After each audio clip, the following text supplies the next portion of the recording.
¿Qué tal amigos? Bienvenidos una vez más a Café Coloquio. Con ustedes, Mauricio Aguirre y Raúl Cortés.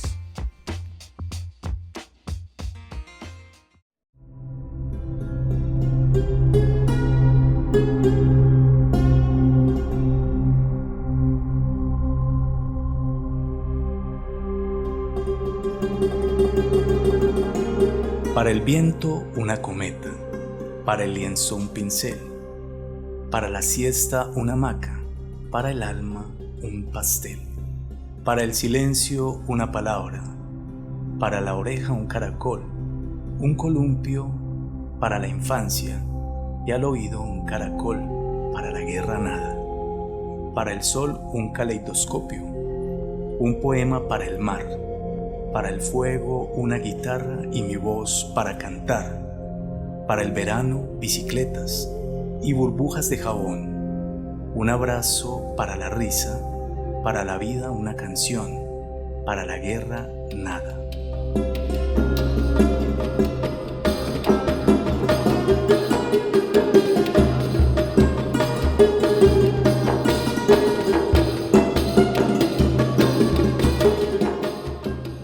¿Qué tal, Raúl? Bienvenido a este nuevo episodio de Café Coloquio con un tema bastante complejo de abordar en esta ocasión. ¿Qué tal, Mauricio y oyentes? Sí, la verdad, hombre, muy bonito el poema o el extracto del poema que leías acerca de para la guerra nada, pero Raúl, para la vida todo. Se trata de la letra de una canción. ¿De quién? Esa canción, ya te digo, me parece muy bonita. Esa canción le pertenece... Pero sí, me gustó bastante la letra y de verdad que para la vida hacer todo el esfuerzo, pero para la guerra, nada. Y mientras tú buscas el nombre de la autora o autor... La autora se llama Marta Gómez. Uh-huh. Bueno, es una canción pues muy bonita, muy adecuada para el tema tema que estamos tratando el día de hoy, que como te decía hace un momento, bastante complejo de abordar. Uh-huh. Pero bueno, la idea es hacerlo haciendo un esfuerzo por ser lo más objetivos posibles. Mauro y oyentes, creo que es difícil que nos podamos desentender de un tema que en las diferentes latitudes genera una reacción y una posterior posición.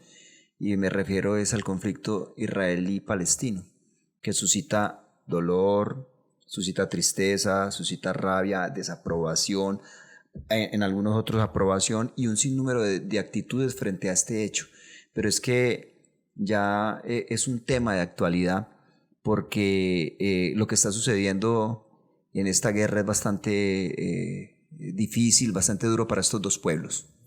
Totalmente de acuerdo. Y estamos hablando de un conflicto que no pasó hace unos años, ni siquiera estamos hablando de algo de hace unas pocas décadas. Nuestra historia reciente habla de 75 años, Raúl, pero es un conflicto que viene de mucho más atrás. Es un conflicto que se remonta en nuestra historia moderna, 1800... Sí. 1800 que... Digámoslo, de tiempos modernos sería 1896. 1896. Pero sí, obviamente vemos que la historia pues nos muestra que tanto el pueblo de Israel como los árabes han estado en conflicto desde hace muchos años. Así es. Y ahí sí sería pues como tiempos inmemoriales, como solemos decir. Pero bueno, Mauro, yo creo que el tema es bastante espinoso de acuerdo a la posición que tú asumas. Y la idea... el día de hoy sería, como te decía ahora, y le digo a los oyentes y suscriptores, tratar de ser lo más objetivos posibles. ¿Por qué? Porque por más objetivos que tratemos de ser, todo ser humano tiene su sesgo o su inclinación, ¿cierto? Entonces aquí tratemos de mirar los hechos desde un aspecto histórico y para eso pues yo te invito que empecemos a hacer un recorrido cronológico de este conflicto palestino-israelí o israelí-palestino. Así es. ¿Qué tal si hacemos algo? Claro, para empezar. Sí. Invitemos a los oyentes a que... Bueno, primero que todo un saludo muy especial y también desde aquí, Raúl, yo quiero dar unas palabras de aliento y de solidaridad a ambos pueblos. A la comunidad palestina acá en Colombia, a la comunidad judía también en Colombia. Y mucha fuerza también al pueblo palestino que viene sufriendo bastante. Claro, Mauro, ¿sabes una cosa antes de que invites a los oyentes a que se suscriban? me mandaron por ahí una fotografía muy bonita donde hay dos niños de espaldas. Un niño tiene atrás la bandera palestina y otro niño tiene atrás la bandera de Israel. Están mirando hacia la ciudad incendiada y dicen, a mí no me importa quién es el bueno, quién es el malo, me importan los niños. Y tú sabes que en una guerra sufren los niños, sufren los ancianos, las personas que nada tienen que ver, los civiles. Nos llegan noticias terribles, Sí, imágenes hombre. terribles de esta región del planeta. Raúl, ¿te invito a un café? Claro, sí, vamos a un café. café. Bueno, Mauro, entonces hagamos ese ejercicio de poder ver este conflicto y poder ilustrar, poder hacer un coloquio, una tertulia de la manera más objetiva posible. Entonces, para ir como a las raíces de este conflicto o cómo empezó el conflicto, yo iría por ahí al siglo XIX, más o menos al año 1896, donde alentados por el antisemitismo. ¿Tú sabes qué es el antisemitismo, Mauro? Sí, claro que sí. Hablamos Contanos para que los oyentes que de pronto no sepan y las personas pues podríamos como darles alguna claridad acerca de Mira eso. que eso es bien complejo porque cuando hablamos del antisemitismo hablamos de esta resistencia o ese desprecio que hay frente al pueblo hebreo. O a los pueblos semitas. O a los pueblos semitas. Entonces es muy particular cómo se ve ahorita esta situación en Palestina e Israel porque de todas maneras estamos hablando de que ambas naciones son de descendencia semita. Sí, tienen, digamos, un tronco común, ¿no es cierto? Porque por allá hablamos de Abraham, el padre de la fe, ¿no es cierto? Que allí es donde arranca todo. ¿Y los orígenes de Abraham? Abraham es llamado de Ur de los Caldeos, o sea, de por ahí irá. Y llega a esta tierra que le muestra a Dios de acuerdo al Antiguo Testamento. Y él tiene un hijo fuera de la promesa que dice la Escritura con Agar, que es Ismael. Y ahí son los descendientes de los árabes. ¿Sí o no? Y después tiene el hijo con Sara. Con Sara, que en este caso es Abraham. Que es el padre de los judíos, ¿no es cierto? Listo. Bueno, ahí vamos viendo que esto va mucho más atrás posiblemente. Pero bueno, entonces en 1896, un periodista de origen judío escribe un libro llamado El Estado Judío. ¿Sí? El Estado Judío. Este señor es Teodoro Herzl. Él escribe el libro y bueno, en aquel momento la región de Palestina, que es la que este sector lo ubicamos entre el río Jordán y el mar Mediterráneo, y es considerado sagrado, mira, no solamente para los judíos, es considerado sagrado para los musulmanes, judíos y católicos, cristianos y evangélicos, pero bueno, es sagrado para estos grupos religiosos y para estos grupos étnicos. Entonces, pertenecía por aquellos años al Imperio Otomano o Turco, y estaba ocupado mayormente en aquel tiempo por árabes y otras comunidades musulmanas. Pero una fuerte migración judía, fomentada por las aspiraciones sionistas, que ahora vamos a explicar qué es el sionismo, comenzaban a generar resistencia entre las comunidades, ¿sí? Tras la desintegración del Imperio Otomano, del que estamos hablando que es turco, eso sucedió en la Primera Guerra Mundial. El Reino Unido recibió un mandato de la Liga de Naciones para administrar el territorio de Palestina. ¿Sí? Ahí vamos viendo pues cómo se van configurando las cosas. Pero antes y durante la guerra, los británicos habían hecho diversas promesas tanto a los árabes como a los judíos que luego no cumplieron, entre otros motivos porque ya se habían dividido el Medio Oriente entre Francia y el Reino Unido. O sea, son países colonialistas. Raúl, esto es complejo, como lo decía hace un momento, y espinoso, porque siendo de pronto muy aterrizados con respecto a lo que estamos hablando, y tratando de hacer una analogía, es como que cualquier día llegan a tu casa y te digan que debes compartir tu casa con personas que vienen de afuera. O como dicen nuestros abuelos cuando vamos de paseo a las poblaciones cercanas a la ciudad en la que vivimos, dicen nuestros padres, o sobre todo nuestros padres, dicen, mire, todo eso que ve usted allá, todas esas fincas y todo ese terreno que allá era de sus abuelos. Eso ya pertenece a otras personas. Entonces imagínate que llegue yo cualquier día a meterme a estas fincas porque esto le perteneció a mis abuelos. Claro, claro. Pero bueno, entonces el Reino Unido y Francia se han dividido el Medio Oriente. Entonces son países colonialistas, están administrando estas regiones. Sabemos pues que lo que fue el Reino Unido tuvo todo Palestina, llegó hasta Egipto.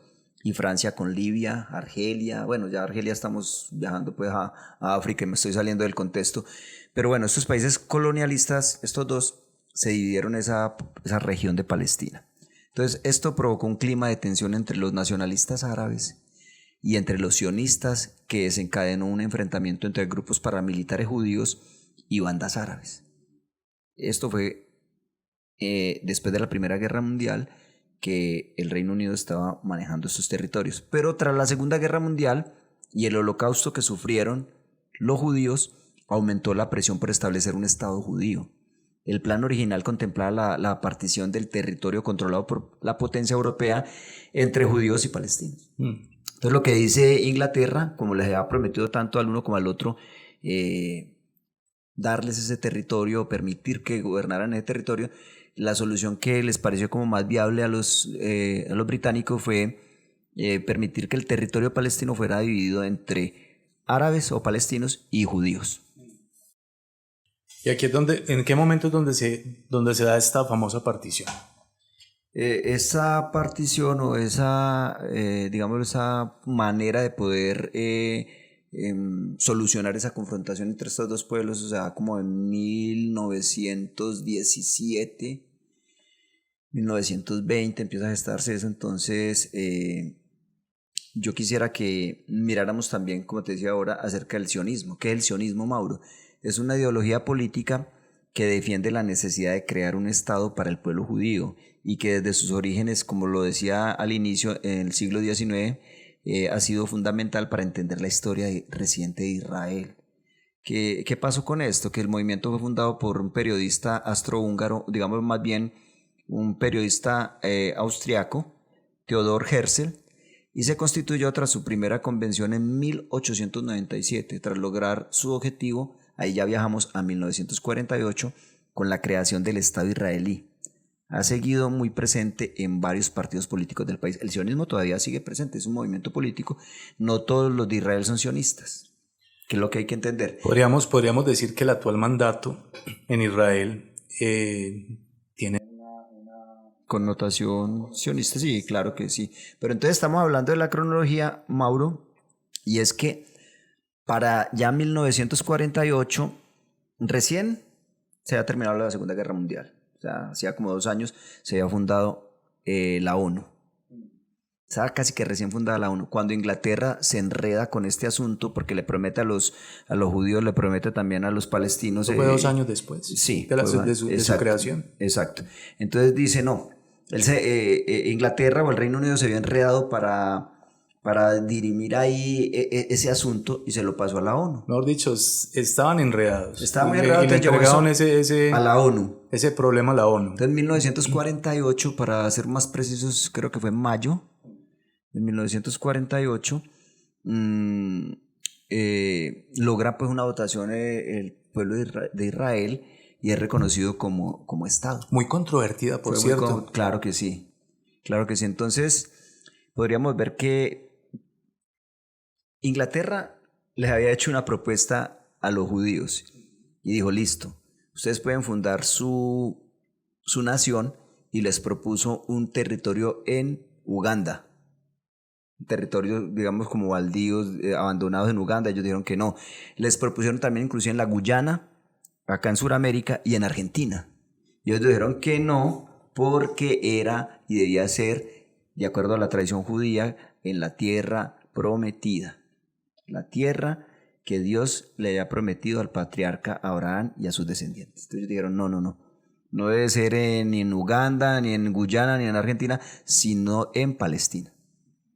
Entonces, la zona fue invadida en la antigüedad por asirios, por babilonios, por persas, por macedonios y hasta por los romanos también. Y por los judíos. Claro, pero Roma fue el imperio que le puso a la región el nombre de Palestina. Pues es que mira, si nos remontamos en la historia, ese pueblo originalmente era ocupado por los cananeos. O sea, si miramos, pero ya estamos mirando muy atrás, más de 3.000 años atrás, la región de Palestina, o lo que conocemos hoy como la región de Palestina, era ocupada por los cananeos. Y los cananeos sufren una invasión de parte de los palestinos. No solamente de los palestinos. De los palestinos no, de los judíos. Pero del pueblo hebreo como tal.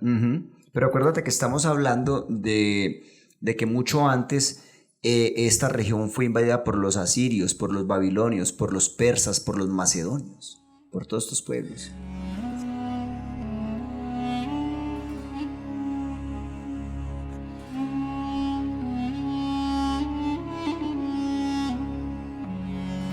Sí, pero me refiero cronológicamente hablando. Recuerda que llega el pueblo hebreo a la famosa tierra prometida por el Dios de Israel.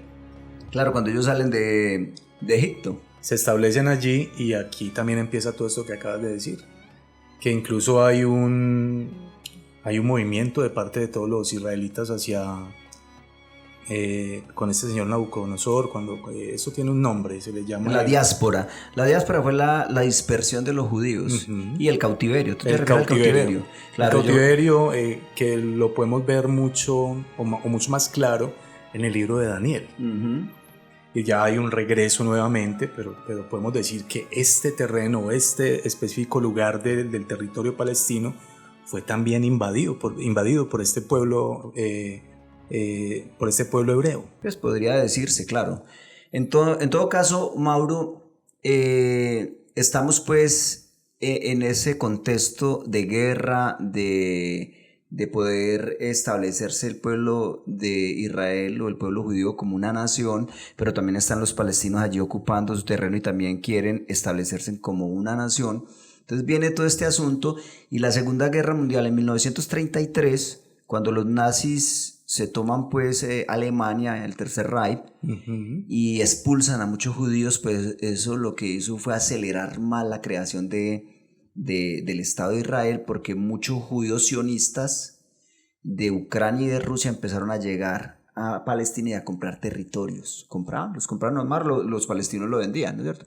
Pero por la Segunda Guerra Mundial, la persecución, el holocausto que ellos sufrieron, pues fueron llegando muchos judíos a este territorio de Palestina y se fueron afianzando, fueron creciendo y pues de un momento a otro ya no eran poquitos. Mira que te doy un dato, en 1920 los británicos hacen un censo serio ahí en la región de Palestina, 1920, y eran 700.000 árabes y 70.000 judíos, perdón, 700.000 árabes y 70.000 judíos, pues la diferencia era tremenda. Pero después de esta persecución del antisemitismo en Europa, ellos van llegando a Palestina y ahí es donde empieza a constituir, a formar de alguna forma o de alguna manera más bien, para que no suene redundante, esa nación israelí. Pero hay un tema, hay una frase que me gustaba mucho y era que los israelíes decían que ellos eran un pueblo sin territorio. Y que llegaron a un territorio sin... A un país sin pueblo. Ajá, exacto. Entonces, como dicen por ahí... O sea, con ese refrán llegaron y se ganaron, pues, de alguna manera muchas cosas allí, ¿no? Hay una frase que dice alguien, creo que es de Palestina, que dice, estaba muy bonita la novia y todo, pero comprometida. O muy bonita la esposa y todo, pero ya tenía... La mujer, pero ya tenía marido. Exacto. Entonces así es que empieza a configurar y vemos que con el surgimiento del Islam en el siglo VII después de Cristo, Palestina fue ocupada por los árabes y luego conquistada por los cruzados europeos. Mira pues todo lo que había ahí. En 1516 se estableció la dominación turca que duraría hasta la Primera Guerra Mundial, como lo decíamos ahora, cuando se impuso el mandato británico. Ya después, avanzando en el tiempo, el Comité Especial de las Naciones Unidas sobre Palestina aseguró en su informe a la Asamblea General del 3 de septiembre de 1947 que por los motivos para que un Estado judío se estableciera en Medio Oriente se centraban en argumentos basados en fuentes bíblicas e históricas. La Declaración de Balfour de 1917, en la que el gobierno británico se declaraba a favor de un hogar nacional para los judíos en Palestina, y en el mandato británico sobre Palestina. Entonces allí se empezó a reconocer la conexión histórica del pueblo judío con Palestina y las bases para reconstruir el hogar nacional judío en dicha región. Así fue que fue tomando fuerza la constitución del Estado judío o el Estado de Israel. Yo escuchaba hace mucho tiempo cuando estaba muy pelado y yo no entendía eso. Y decían es que Israel es el único país que no tiene territorio. Yo no entendía eso.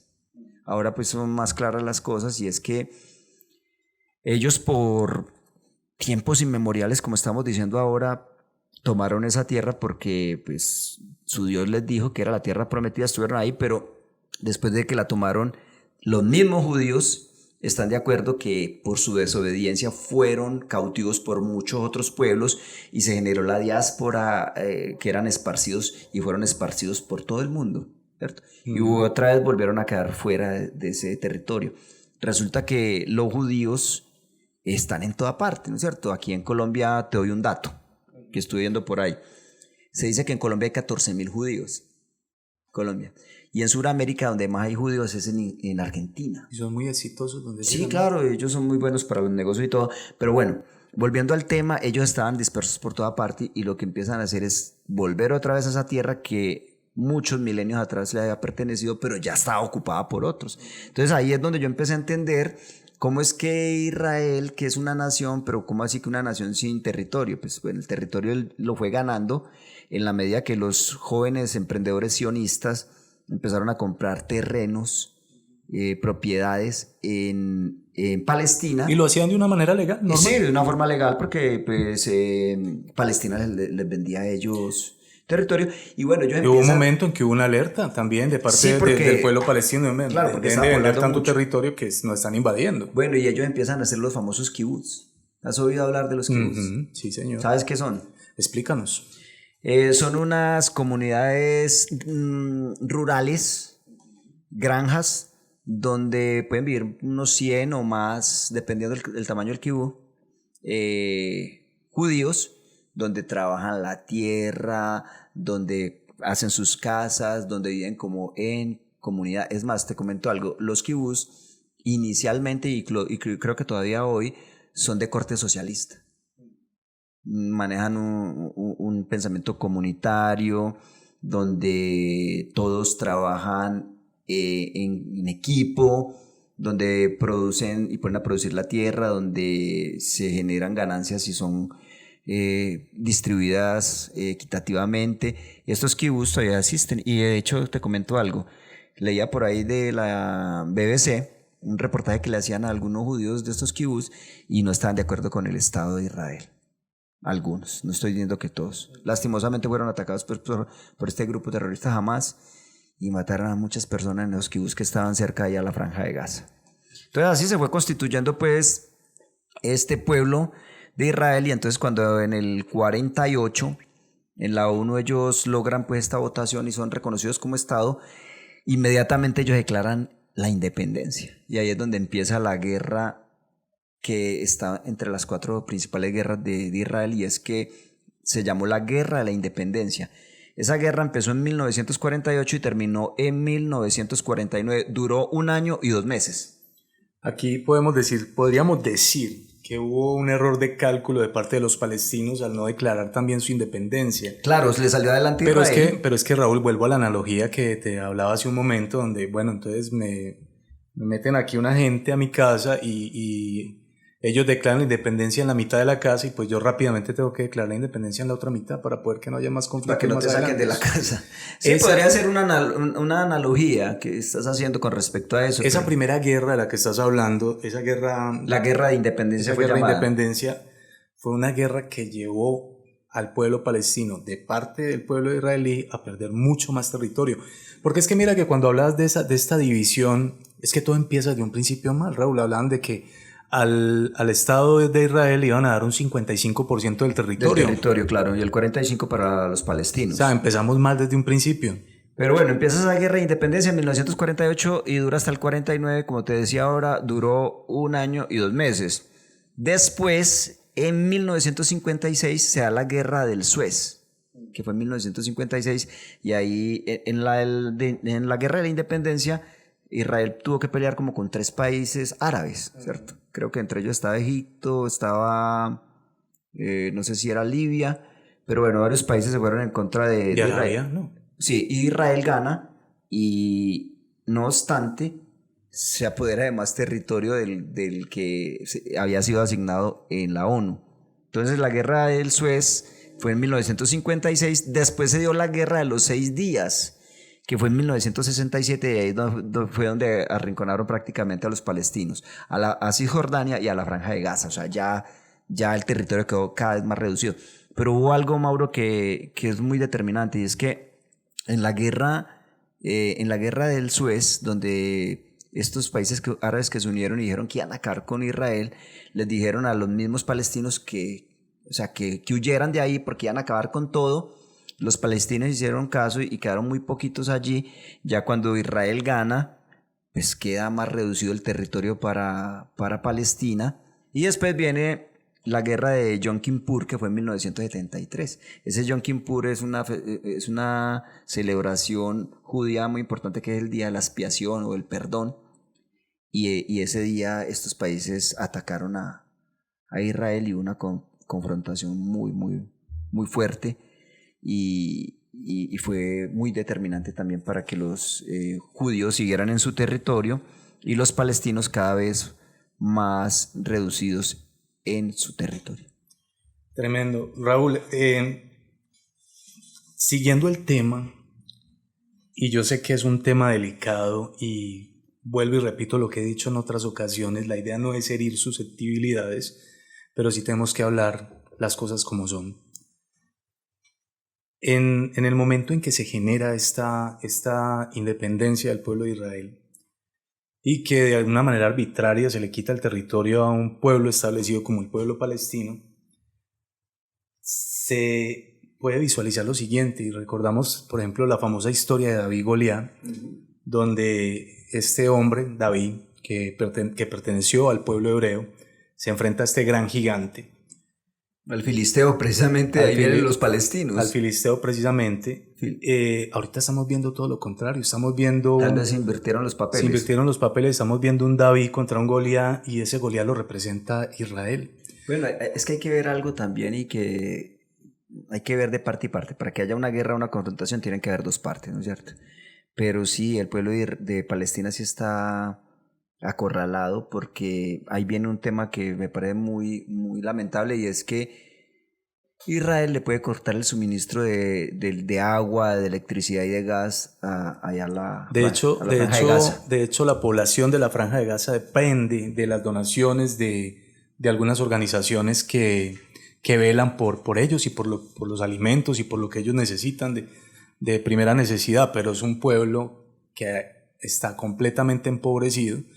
Y como he escuchado algunas narrativas de gente que tiene bastante conocimiento al respecto, hablamos de una de las naciones más poderosas del mundo, tanto en plata como en armamento. Bélicamente, a nivel tecnológico, claro. En una confrontación contra una de las naciones más pobres del planeta. O empobrecidas más bien. O empobrecidas del planeta. Una población que vive en unos pocos kilómetros que nos referimos a el área de la Franja de Gaza, y que básicamente está encerrada. Se habla de la cárcel a cielo abierto más grande del mundo. Eso es lo que y esta gente está encerrada por todos lados, porque mira, si tú te fijas en el mapa, es un pedacito. La Franja de Gaza, sí, y Cisjordania. Y efectivamente tienen salida al mar, pero resulta que el mar pertenece al territorio de Israel también. Bueno, pero hay que entender también esto, y en esta disertación que estamos haciendo, hay que aclarar algo, y es que Hamás no es necesariamente el pueblo palestino. Sí, porque es que la gente dice, no, es que sí, uno escucha muchas opiniones divididas, y entonces sí, que los ataquen porque como ellos hicieron esa incursión en Israel y mataron a todos estos extranjeros, y a todos estos, pero el 7 de octubre. Que no dejamos de lamentarlo y de reconocerlo. Pero jamás no es todo el pueblo palestino. No representa a los niños, a las mujeres, a los ancianos que están sufriendo ahí, que son palestinos. Entonces eso es lo que hay que tener en cuenta. Jamás ganó unas elecciones por allá, creo que en el 2006, y digámoslo, a nivel político le ganó a la OLP, que era la Organización para la Liberación de Palestina. Un golpe de Estado, Raúl. Sí, golpe de Estado. Este grupo está sentado en Cisjordania. Jamás. Y sobre todo en Gaza. Y el pueblo palestino ahí en Gaza, sí.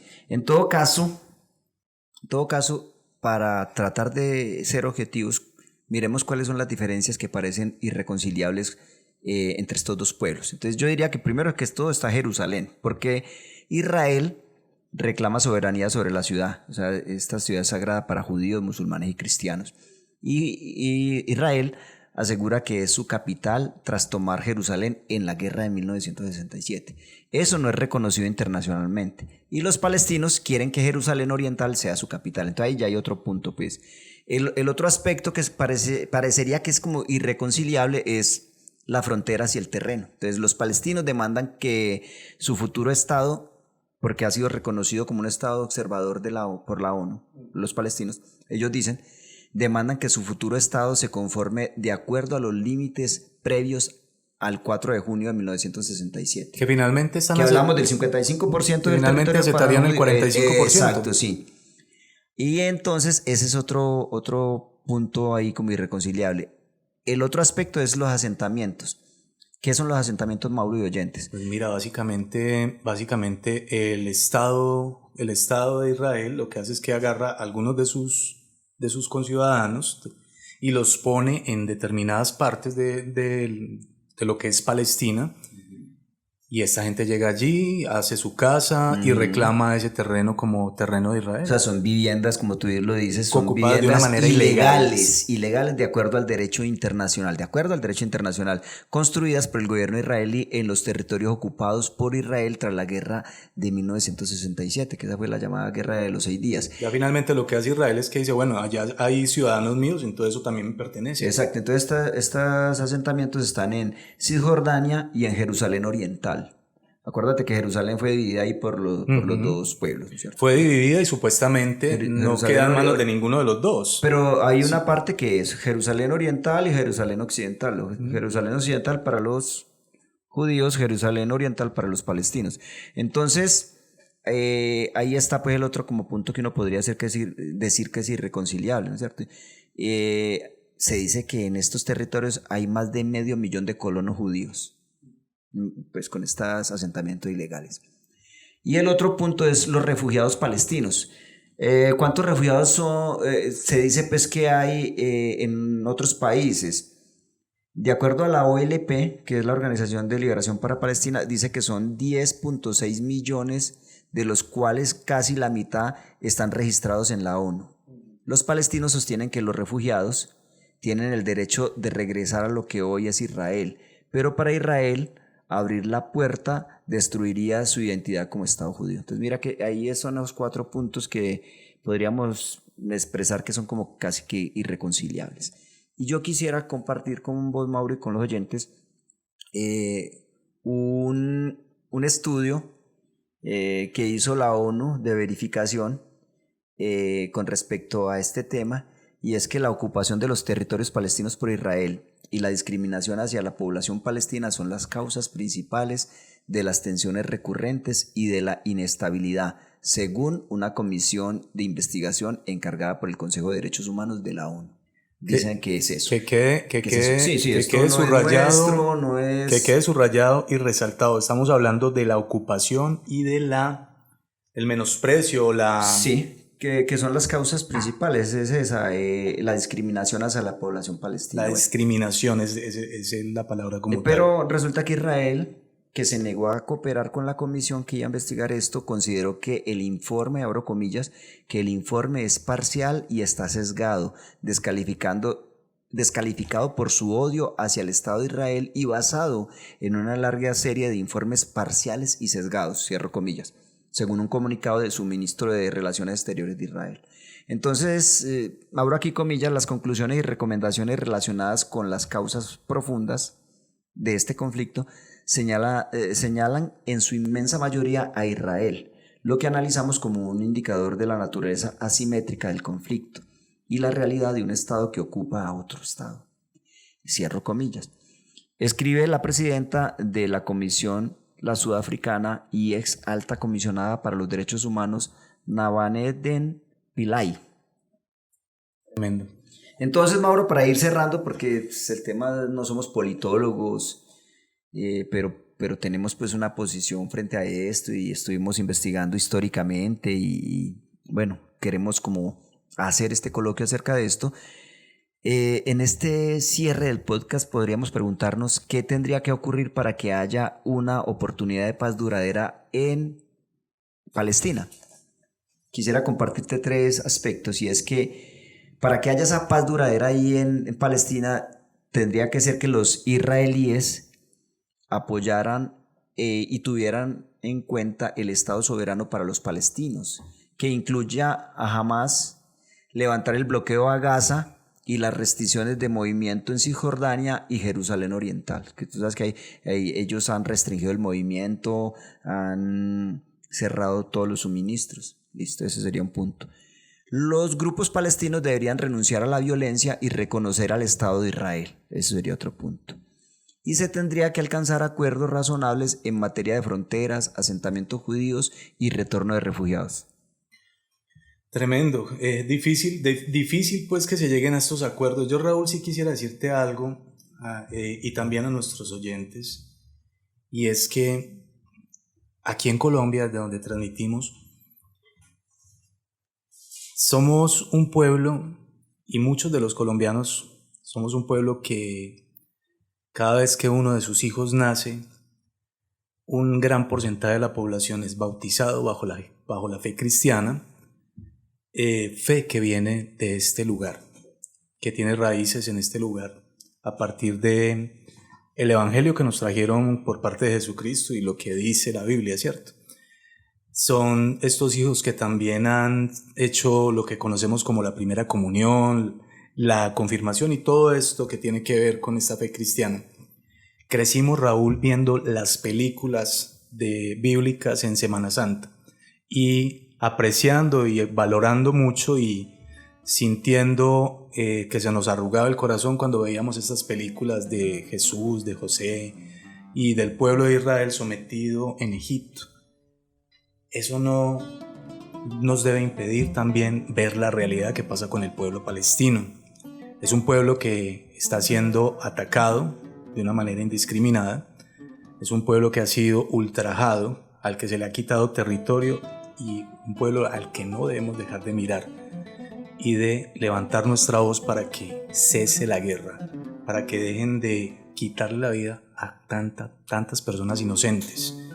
Es algo que hay que decir, no podemos estar ciegos frente a la situación que pasa ahorita en esta región de nuestro planeta. No, el asunto ahí, Mauro, es que ahí pierden todos, en una guerra pierden todos y no es la solución. O sea, la idea ahí sería que estos 2 pueblos pudieran convivir porque son naciones hermanas, o sea, porque tienen de pronto un tronco en común, porque comparten una serie de cosas, pero la idea es esa, es que se respete la dignidad humana tanto de judíos como de palestinos. Así es. Bueno, llegamos entonces al final del episodio.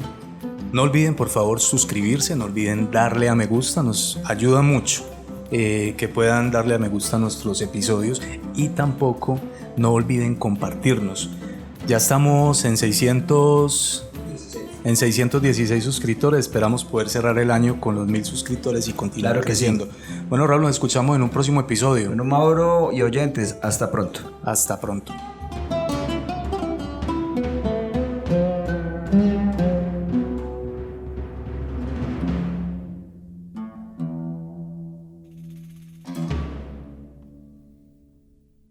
Acabas de escuchar Café Coloquio Podcast. No olvides suscribirte en nuestras redes sociales. Nos puedes encontrar en Facebook como KFE Coloquio Podcast y en Instagram igualmente como KFE Coloquio Podcast.